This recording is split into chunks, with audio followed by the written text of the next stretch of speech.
Sir, ಈ ಹಿಂದೆ 40% ಸರ್ಕಾರ ಅಂತ ನೀವು ಆರೋಪ ಮಾಡ್ತಿದ್ರಿ. ಕುಮಾರಸ್ವಾಮಿ ಅವರು ಆರೋಪ ಮಾಡಿದ್ರೆ 60% ಸರ್ಕಾರ ಈಗಿರೋ ಸರ್ಕಾರ. ಹೌದಾ? ಇದೆಲ್ಲ ಮಾತಾಡೋಣ.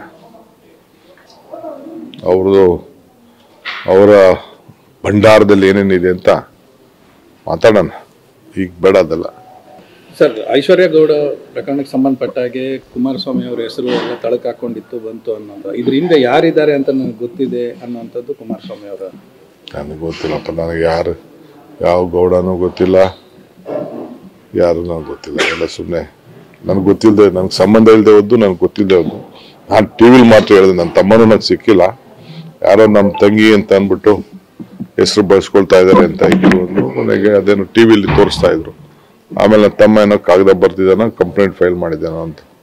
ನೆಗ್ಲೆಕ್ಟ್ ಮಾಡಬೇಕಾಗಿದ್ದು ನನ್ನ ತಮ್ಮ ನೆಗ್ಲೆಕ್ಟ್ ಮಾಡಬೇಕಾಯ್ತು ಅನ್ಕೊಂಡಿದ್ದೆ. ಬಟ್ ನಾವು ಮಾತಾಡೋಕ್ಕಿಲ್ಲ. ಹೊರಗಡೆ ದೇಶಕ್ಕೆ ಆತನು ಹೋಗಿದ್ದ, ನಾನು ಮಾತಾಡೋಕ್ಕಾಗಲಿಲ್ಲ. ಸರ್, ಈಗ ದೆಹಲಿಯಲ್ಲಿ ಕಾಂಗ್ರೆಸ್ ಘೋಷಣೆ ಮಾಡಿರುವಂತೆ ಪ್ಯಾರಿದೀದಿಗೆ 2500 ರೂಪಾಯಿ ಕೊಡ್ತಾ ಇದೆ ಅನ್ನೋದು ಘೋಷಣೆ ಮಾಡಿದೆ.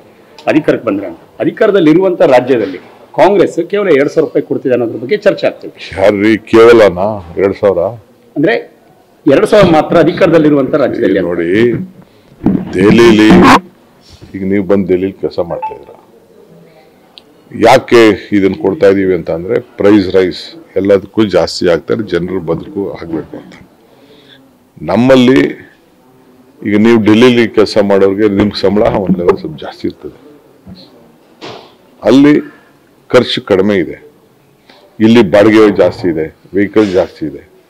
ಸೊ ಇದು ಸಣ್ಣ ರಾಜ್ಯ, ಅದಕ್ಕಿಂತ ಆರ್ಥಿಕವಾದಂಥ ಶಕ್ತಿ ಇಲ್ಲಿ ಜಾಸ್ತಿ ಇದೆ. ನಾವು 5 ಸ್ಕೀಮ್ ಕೊಟ್ಟಿದ್ದೀವಿ, ಒಂದು ಸ್ಕೀಮ್ ಅಲ್ಲ. 10 kg ಫ್ರೀ ಕೊಟ್ಟಿದ್ದೀವಿ, 200 ಯೂನಿಟ್ ಪವರ್ ಕೊಟ್ಟಿದ್ದೀವಿ.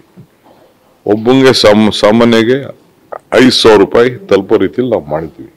ಸರ್, ಈ ಹಿಂದೆ 40% ಸರ್ಕಾರ ಅಂತ ನೀವು ಆರೋಪ ಮಾಡ್ತಿದ್ರಿ. ಕುಮಾರಸ್ವಾಮಿ ಅವರು ಆರೋಪ ಮಾಡಿದ್ರೆ 60% ಸರ್ಕಾರ ಈಗಿರೋ ಸರ್ಕಾರ. ಹೌದಾ? ಇದೆಲ್ಲ ಮಾತಾಡೋಣ. ಅವರ ಭಂಡಾರದಲ್ಲಿ ಏನೇನಿದೆ ಅಂತ ಮಾತಾಡೋಣ. ಈಗ ಬೇಡ ಅದೆಲ್ಲ. Thank you.